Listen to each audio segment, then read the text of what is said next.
I'm finishing up my vacation and heading home soon, and I'm curious just how far I'm traveling to get home. The train station here in the city is at the point 2, 1, and the train station back home is at the point -22, 37. That's pretty far. Can't really count the spaces on the map. I wonder whether there's a more efficient way to find the distance between 2 points. Let's find out.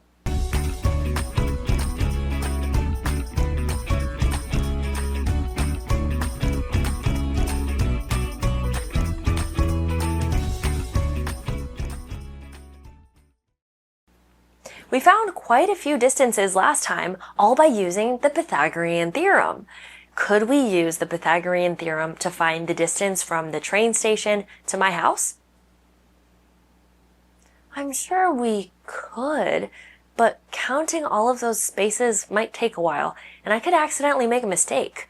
So what can we do instead? Maybe we can write a nice, neat equation for finding the distance between any 2 points on the coordinate plane.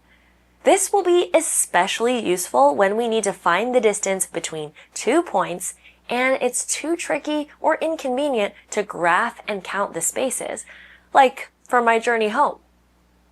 Let's look back at some of the work we did and see whether we can find some patterns to help us write this new equation. Here is some of our work from the last lesson when we used the Pythagorean theorem to find the distance between 2 points. That's our first pattern. We used the Pythagorean theorem every time. What else did you notice?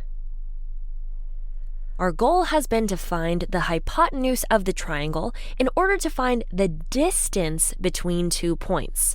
So let's rearrange a bit and use D for distance instead of the usual C for the hypotenuse. Something else I noticed is that since the distance between 2 points is the hypotenuse of a right triangle, I always end up taking the square root of both sides. Maybe we can just start off with the square root over the sum of the squares of the 2 legs, like this. Now, I'd like to see whether there is another way to find these values, the lengths of the legs of the right triangle, without having to graph the points and count the distance. Let's look for some more patterns. We found the distance between 2 points by sketching a right triangle, creating a path from one point to the other. For the distance between 5, 5 and 2, 1, the horizontal distance is 3 and the vertical distance is 4. What connections do you see between the horizontal and vertical distances and the coordinate points themselves? Take a moment and record your thoughts in your guided notes. I noticed that the x-coordinates are 5 and 2, and 5 minus 2 is 3, which is the horizontal distance. Also, the y-coordinates are 5 and 1, and 5 minus 1 is 4, which is the vertical distance. It looks like we can subtract the x-coordinates to find the horizontal distance and subtract the y-coordinates to find the vertical distance. This equation that we've just created to find the distance between any 2 points actually has its own name. It's called the distance formula. Let's try it out on some of the other distances we found in the last lesson. Let's use that discovery and apply it to any 2 points. First, we'll need to give each point a name tag to distinguish between them. This will be our point number 1, and we'll call its coordinates x1, y1 to show that they're the x and y from point number 1. Similarly, we can call the coordinates of point 2, x2 and y2 to show that they're the x and y from point number 2. We can call these little 1s and 2s subscripts. We just found that we can find the horizontal distance, which is one leg of the right triangle, by subtracting the x-coordinates. Similarly, we can find the vertical distance, which is the other leg of the right triangle, by subtracting the y-coordinates. Now we have an expression for both A and B in our equation using the coordinate points. Let's start this one together.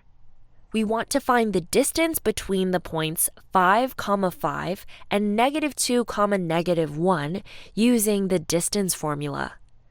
First, we'll want to decide which point is point 1 and which is point 2. I wonder whether it matters. Let's make the point 5, 5 point 1 and -2, -1 point 2 and see what happens. Now we can use those values in the distance formula. -2 and 5 are x2 and x1, and -1 and 5 are y2 and y1. If we start simplifying, we end up with -7 as the horizontal distance. Looking back at the graph, does that make sense? Yes! A negative horizontal value means we moved left, and yep, we went left 7. We also ended up with a negative value for the vertical distance, which also makes sense since we went down. And the next step? We square -7 and -6, which gives us positive 49 and 36.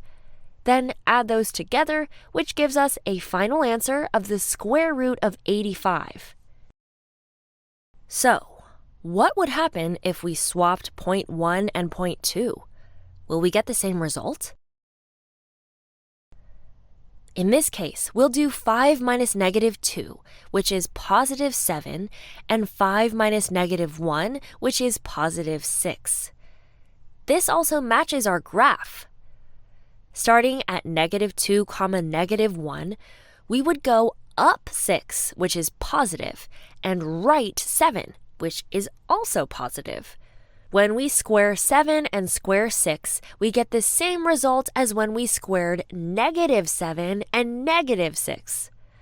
So, it doesn't matter which point is 1 and which is 2, because when we are finding the distance, we don't care which direction. We just want to know how far apart the points are. That's why the formula gives us a positive number in the end. Now it's time for you to try this formula out on your own. Pause now and find the distance between the point 5, 5 and 8, -5 using the distance formula.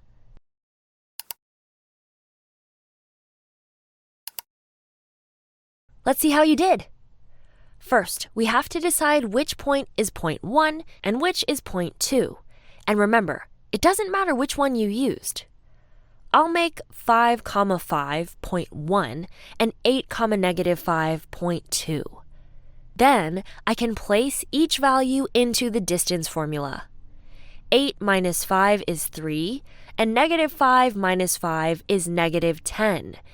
Let's quickly check that those values make sense with the graph we saw in the last lesson. Looks like a match.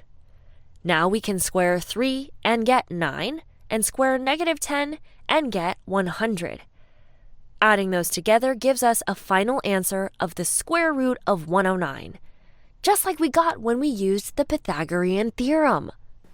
We've achieved our goal of creating an equation that helps us find the distance between any two coordinate points, and it came straight from something we already knew, the Pythagorean theorem.